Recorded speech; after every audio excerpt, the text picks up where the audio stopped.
Hello student, chapter number 1 solution का part 2 expressing concentration of solution हम start कर रहे हैं। Compositions, okay, compositions of a solution can be describe by expressing its concentrations, है ना। हम किसी भी सॉल्यूशन के कंपोजिशन से उसकी कंसंट्रेशन को डिस्क्राइब कर सकते हैं। The latter can be expressed either qualitatively or quantitatively, okay.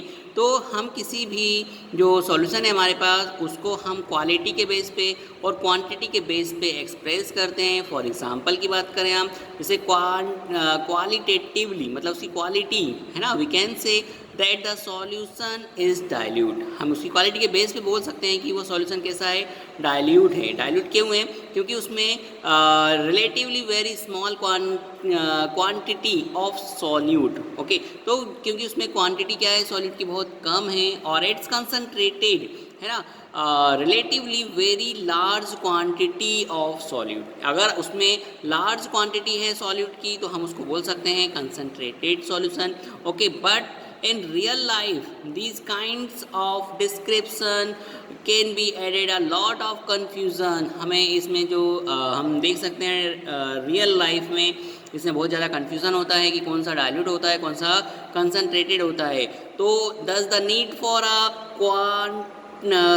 Quantitative मतलब क्वांटिटी के हिसाब से डिस्क्रिप्शंस ऑफ द सॉल्यूशन, मतलब क्वांटिटी के हिसाब से हमें नीड होती है, क्वांटिटेटिव की नीड होती है जिसके हिसाब से हम सॉल्यूशन को डिस्क्राइब कर सकते हैं। आज हम स्टार्ट कर रहे हैं यहाँ पे there are the several ways by which we can describe the concentration of the solution quantitatively, मतलब क्वांटिटी के हिसाब से उसमें हम मास परसेंटेज को डिस्क्राइब करेंगे कि किसी भी सॉल्यूशन का मास परसेंटेज हम कैसे सॉल्व करते हैं। वेरी इंपॉर्टेंट क्वेश्चन है जो एग्जाम में भी आते हैं। The mass percentage of a component of a solution is defined. Okay, mass percentage of a component is equal to mass of the component in the solution। मतलब solution में mass, है ना, मास ऑफ द कंपोनेंट, है ना, जो मतलब solution का जो कंपोनेंट है, मतलब हम बोल सकते हैं उसको सॉल्यूट बोल सकते हैं। सॉल्यूट का मास कितना गिवन है हमारे पास, and upon total mass of the solution, मतलब टोटल मास कितना है, टोटल उसकी क्वांटिटी कितनी है हमारे पास पूरे सॉल्यूशन की, सॉल्यूट प्लस सॉल्वेंट। हम सॉल्यूट प्लस सॉल्वेंट लिख सकते हैं ऊपर, और डायरेक्टली ऊपर क्या लिख सकते हैं हम, यहाँ पे लिख सकते हैं मास ऑफ द कंपोनेंट। कंपोनेंट में सॉलिड भी आ सकता है, सॉल्वेंट में कोई एक आएगा यहाँ पे, ठीक है।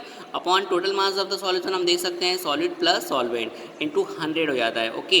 तो इसको हम यहाँ पे सॉल्व कर सकते हैं जब हमारे पास कोई भी गिवन सॉल्यूशन दिया हो। अगर उसमें क्वेश्चन में आता है कि for example if a solution is describe by 10% glucose, यहाँ पे देखो लिखा हुआ है 10% of glucose in water by mass, okay. तो इसका मीनिंग क्या होता है वो हमें समझना है यहाँ पे कि it means that 10 gram of glucose is dissolve in 90 gram of water. तो आपको 10% ग्लूकोज का सॉल्यूशन दिया हुआ है, तो इसका मतलब है कि 10 ग्राम ग्लूकोज जो वाटर 90 ग्राम वाटर में क्या है यहाँ पे मिक्स है, ये होता है मास परसेंटेज, ओके। इतना आपने समझ लिया तो आप कोई भी क्वेश्चन मास परसेंटेज वाला है उसको वेरी इजी टाइप में सॉल्व कर सकते हैं, ओके।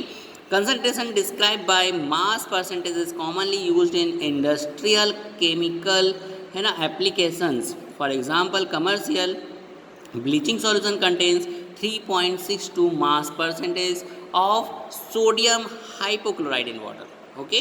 अब हम बात करते हैं वॉल्यूम परसेंटेज की बात करते हैं। वॉल्यूम परसेंटेज में बिल्कुल सेम आता है हमारे पास मास परसेंटेज की, ऐसे कि volume percentage of a component is equal to volume of the component. Component में आप कोई भी लिख सकते हो, सॉलिड है और सॉल्वेंट, मतलब एक कोई भी कंपोनेंट यहाँ पे शो कर सकते हो।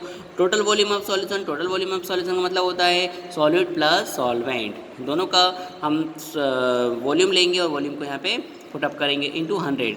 तो डायरेक्टली हमारे पास mass of volume percentage of component निकल जाएगा, ठीक है।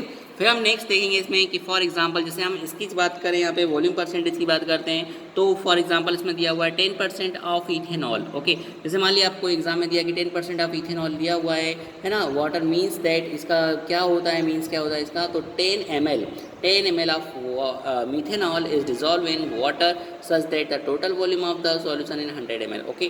तो इसका मतलब जैसे 10% ऑफ इथेनॉल दिया हुआ है आपको, लिक्विड सॉल्यूशन दिया हुआ है, तो इसका मीनिंग यहाँ पे हो रहा है कि 10 ग्राम 10 ml तो क्या है आपके पास इथेनॉल है, लेकिन 100 ml क्या है आपके पास वाटर है। ठीक है, तो इस टाइप से हम इसको शो कर सकते हैं। फिर आता है हमारे पास कि solution containing liquid are commonly expressed in this unit. For example 35% solution of ethylene glycol. अब देखो 35% क्या है हमारे पास, 35% इथाइलिन ग्लाइकोल है। इसका मतलब है कि 35 ml क्या है यहाँ पे इथाइलिन ग्लाइकोल है, और 100 ml क्या है यहाँ पर वाटर मिक्स है। तो इथाइलिन ग्लाइकोल जो होता है वो एंटी फ्रीजर का काम करता है। जैसे हम हिल्स वाले एरिया पे अपनी व्हीकल्स को ले जाते हैं और वहाँ पे उसका इंजन क्या होता है गर्म होने लगता है, तो अगर हम उसमें इथाइलिन ग्लाइकोल मिला दें तो ये एंटी फ्रीज का काम करता है, और लो टेम्परेचर पर भी ये मतलब फ्रीज नहीं हो पाता है। ओके, ठीक है, तो है ना। अब हम बात करते हैं यहाँ पे कि 2 पॉइंट हो गए हमारे पास, एक मास परसेंटेज की बात करते हैं और एक वॉल्यूम परसेंटेज की बात करते हैं। इसके जितने भी क्वेश्चंस बनते हैं हम इसको सॉल्व कर सकते हैं। ओके।